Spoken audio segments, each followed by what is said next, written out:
छात्रों, आप लोगों को आज हम कक्षा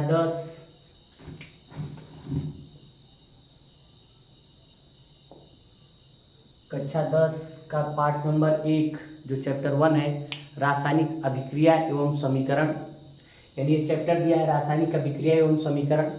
इस चैप्टर में हम इम्पॉर्टेंट टॉपिक जो है उन सबको पढ़ाएंगे और बोर्ड के लेवल से यदि बोर्ड के पेपर की यदि आप लोग तैयारी कर रहे हैं कक्षा 10 में तो उसके लिए बहुत ही इम्पॉर्टेंट रहेगा, क्योंकि बहुत ही कम समय बचा हुआ है। इस कम समय में हम कक्षा 10 के यानी कि कक्षा 10 के जो रासायनिक अभिक्रिया एवं समीकरण चैप्टर दिया गया है, इस चैप्टर से इम्पॉर्टेंट टॉपिक पढ़ाएंगे।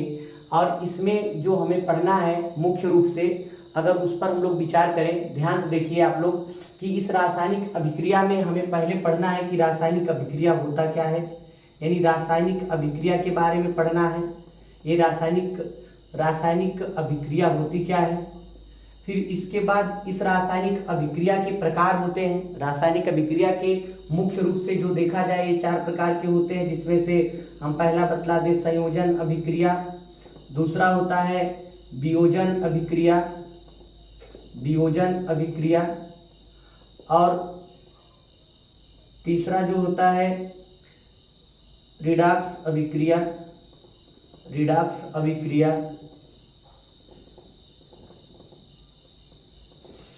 अब चौथा होता है विस्थापन अभिक्रिया। ये 4 अभिक्रियाएं जो हैं मुख्य रूप से हमें इसमें पढ़ना है और इन 4 अभिक्रियाओं के बारे में हम लोग पढ़ लेंगे। इसके बाद इसमें हम लोगों को पढ़ना है रासायनिक समीकरण क्या होता है, रासायनिक समीकरण के बारे में पढ़ना है। रासायनिक समीकरण के बारे में पढ़ लेना है हम लोगों को, रासायनिक समीकरण क्या होता है। फिर इसके बाद हम लोग रासायनिक समीकरण को संतुलित कैसे करते हैं, रासायनिक समीकरण को संतुलित करते हैं तो उस रासायनिक समीकरण को संतुलित क्यों किया जाता है, ठीक है। फिर इसके बाद इसमें 2 टॉपिक और मिलेगी, संचारण किसे कहते हैं और विकृत गंधिका किसे कहते हैं। एक टॉपिक है संचारण और दूसरा होगा विकृत गंधिका। अगर हम लोग इस रासायनिक अभिक्रिया हो गया और इसके चारों प्रकार पढ़ लेते हैं, रासायनिक समीकरण क्या है, रासायनिक समीकरण को हम लोग कैसे संतुलित कर लेते हैं, रासायनिक समीकरण का महत्व क्या है, फिर इसके बाद इसमें हम लोग संचारण और विकृत गंधिका, अगर इन सब के बारे में जानकारी ले लेते हैं तो यह इस चैप्टर का जो निचोड़ है, कहा जाएगा कि इस चैप्टर की जो इम्पोर्टेंट टॉपिक हैं वो सब हम लोग अच्छे से पढ़ लेंगे। तो यह हम सभी टॉपिक आप लोगों को आज से आप लोग ध्यान से, अगर हम लोग इसे 3-4 वीडियो में हम पूरा बनाएंगे, छोटे छोटे वीडियो में आप लोग अगर सभी वीडियो को देख लेते हैं तो यह चैप्टर आप लोगों का इतना हम गारंटी के साथ कहते हैं कि मजबूत हो जाएगा, जिससे आप लोगों को बोर्ड के पेपर में कोई परेशानी नहीं होगी। तो चलिए आज हम स्टार्ट करते हैं रासायनिक अभिक्रिया क्या होता है। रासायनिक अभिक्रिया के बारे में पहले हम आज लोग समझेंगे रासायनिक अभिक्रिया होता क्या है।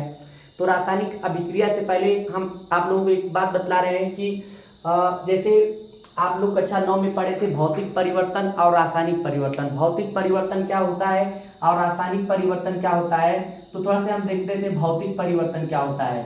भौतिक परिवर्तन के बारे में चर्चा कर लेते हैं। तो फिजिकल चेंजेस जो होते हैं वो क्या होते हैं। भौतिक परिवर्तन में क्या होता है कि जब कोई पदार्थ, यानी जब ऐसा परिवर्तन होता है जिसमें पदार्थ की प्रकृति और पहचान नहीं बदलती है। जैसे हम बतला देते हैं कि अवस्था परिवर्तन होता है, जैसे कि कोई मान लो द्रव है, वह द्रव जो होता है उसको गर्म किया जाता है तो गैस में बदल जाता है। फिर उसी को अगर हम संघनन करने के बाद ठंडा कर देते हैं तो फिर वो द्रव में परिवर्तित हो जाता है। उसी द्रव को अगर हम ठंडा कर दें तो वह क्या होता है, बर्फ में बन जाता है, वह बर्फ फिर द्रव में बन जाता है।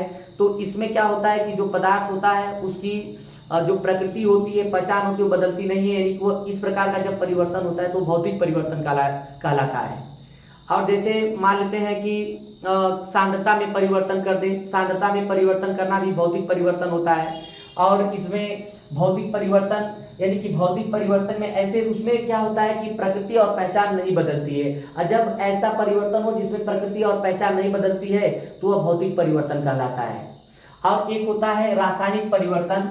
रासायनिक परिवर्तन में क्या होता है, रासायनिक परिवर्तन में क्या होता है, आप लोग ध्यान दीजिए कि रासायनिक परिवर्तन में जो पदार्थ होता है उसकी प्रकृति और पहचान बदल जाती है। प्रकृति और पहचान दोनों बदल जाएगी। प्रकृति का मतलब उसका जो नेचर होता है, जैसे हम देखें कि लोहे में जब जंग लग जाता है, लोहे में जंग लगने का मतलब होता है कि जो लोहा होता है जब जंग लग जाता है तो जो जंग लगा हुआ पदार्थ होता है उस जंग लगे हुए पदार्थ से हम दोबारा अगर लोहा बनाना चाहेंगे तो वो नहीं बन पाएगा। यानी रासायनिक परिवर्तन में क्या होता है कि ऐसा परिवर्तन होता है जिसमें उस पदार्थ की प्रकृति और पहचान दोनों की दोनों क्या होती है, बदल जाती है। जब ऐसा परिवर्तन होता है तो उसे रासायनिक परिवर्तन कहते हैं। ठीक है, तो भौतिक परिवर्तन और रासायनिक परिवर्तन आप लोग जानते रहिए। अगर भौतिक और रासायनिक परिवर्तन आप लोग कक्षा 9 की टॉपिक है, 9 में पढ़ाया गया था, आप लोगों को रासायनिक परिवर्तन मालूम है तो आप लोग बहुत ही आसानी से आप लोग क्या कर सकते हैं कि रासायनिक अभिक्रिया की परिभाषा दे सकते हैं कि रासायनिक अभिक्रिया होती क्या है। ठीक है, रासायनिक अभिक्रिया के बारे में भी हम आप लोगों को बतलाएं क्या होता है रासायनिक अभिक्रिया। तो हम बतला सकते हैं रासायनिक अभिक्रिया, ध्यान से सुन लीजिए और आप लोग इस पर हम लिख नहीं रहे हैं, आप लोग हमारे शब्दों को सुनिए ध्यान से और लिखने के लिए आप लोग कापी कलम लेकर उस पर लिख सकते हैं। रासायनिक अभिक्रिया क्या होता है, वह परिवर्तन जिसमें पदार्थ की प्रकृति और पहचान, वह परिवर्तन जिसमें पदार्थ की प्रकृति और पहचान दोनों बदल जाता है उसे हम भौतिक रासायनिक परिवर्तन कहते हैं। और यह जो प्रक्रिया होती है परिवर्तन होने की, इस प्रक्रिया को ही रासायनिक अभिक्रिया कहते हैं। बहुत ही आसान परिभाषा है, छोटी सी परिभाषा है। अगर कोई पूछ दे कि रासायनिक अभिक्रिया क्या होता है तो वह परिवर्तन जिसमें पदार्थ की प्रकृति और पहचान दोनों बदल जाती है उसे हम क्या कहते हैं, रासायनिक परिवर्तन कहते हैं। और इस पूरे प्रक्रम को क्या कहते हैं, इस पूरे प्रक्रम को रासायनिक अभिक्रिया कहते हैं। बहुत ही आसान परिभाषा है, इसे आप लिखकर, और इसमें आगे जो टॉपिक हम लोग लिखेंगे रासायनिक अभिक्रिया के प्रकार में, यह रासायनिक अभिक्रिया जो है यह मुख्य रूप से 4 प्रकार की होती है, जिसमें हम लोगों को पहला पढ़ना है संयोजन अभिक्रिया। ये संयोजन अभिक्रिया क्या होती है, संयोजन अभिक्रिया क्या होती है इसके बारे में हम देखें। बहुत ही आसान टॉपिक है, ध्यान से देखिए। संयोजन अभिक्रिया यानी वह अभिक्रिया जिसमें 2 या 2 से अधिक पदार्थ मिलकर किसी एकल पदार्थ का निर्माण करते हैं। 2 या 2 से अधिक पदार्थ मिलेंगे और एक पदार्थ का निर्माण करेंगे। जैसे कार्बन है और ऑक्सीजन है, ये 2 पदार्थ मिलेंगे, एक कार्बन डाइऑक्साइड का निर्माण कर देते हैं। एक प्रकार की गैस होती है, जैसे कार्बन और ऑक्सीजन मिला, CO2 का निर्माण किया। इसमें 2 पदार्थ मिलकर एक पदार्थ का निर्माण करते हैं। तो जब 2 या 2 से अधिक पदार्थ मिलकर किसी एक पदार्थ का निर्माण करते हैं तो हम उसे संयोजन अभिक्रिया कहते हैं। ठीक है, और बहुत ही आसान भाषा में यहाँ पर हम लोग लिख लेंगे कि वह अभिक्रिया जिसमें 2 या 2 से अधिक पदार्थ मिलकर किसी एकल पदार्थ का निर्माण करते हैं तो उसे हम संयोजन अभिक्रिया कहते हैं।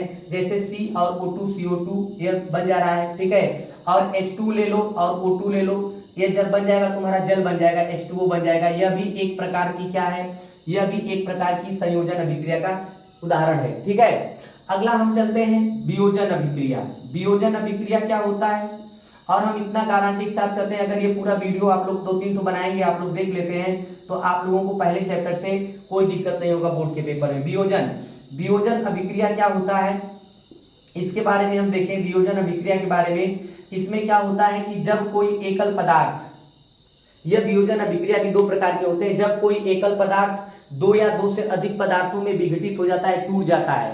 जैसे हम एक रिएक्शन करा रहे हैं, जैसे NaHCO3 सोडियम बाइकार्बोनेट को यदि गर्म कर देते हैं, इसको गर्म किया जाता है तो यह बन जाता है Na2CO3 plus H2O plus CO2। देखिए इसमें क्या हो रहा है कि यह एक पदार्थ जो है एकल पदार्थ है, यह 2 से अधिक पदार्थों में विघटित हो गया। 2 या 2 से अधिक पदार्थों में विघटित हो जाते हैं तो हम उसे वियोजन अभिक्रिया कहते हैं। ठीक है, और बहुत सारे एग्जाम्पल हम ले सकते हैं, जैसे इसमें CaCO3 ले लेते हैं, Ca कैल्शियम कार्बोनेट, तो यह आपका बन जाएगा CaO प्लस CO2 बन जाएगा। ठीक है, यह एक वियोजन अभिक्रिया का एग्जाम्पल है। कैल्शियम कार्बोनेट को गर्म करोगे, calcium oxide plus CO2 carbon dioxide बन जाएगा।